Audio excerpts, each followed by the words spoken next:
एक काम करो देवर जी, चुपके से चैनल को सब्सक्राइब कर लो और वीडियो पूरा देखो, बहुत मजेदार है। ए जेठानी जी हाई लाडली बेटी के विदाई होता, विदाई गीत गावे के। हाँ हाँ ए देवरानी जी विदाई गीत गावे के।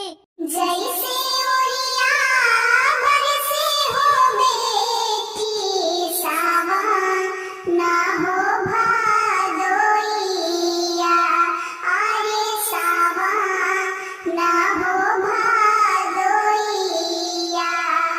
ओइसा ही बारिश हो बेटी पापा जी के हो लोरावा, अरे पापा जी के हो लोरावा।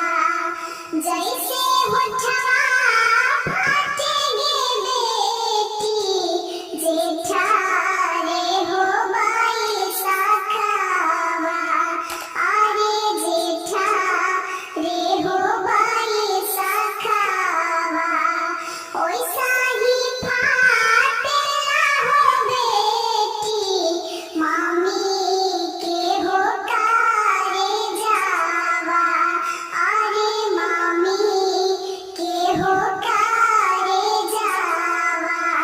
हाय दोस्तों, कैसे हैं आप। मैं उम्मीद करता हूं कि यह विदाई गीत वीडियो आप लोग को बहुत अच्छा लगा होगा। यदि अच्छा लगा होगा तो प्लीज़ चैनल को सब्सक्राइब करके जाइएगा, क्योंकि हर रोज़ ऐसा वीडियो आपको देखने को मिलेगा।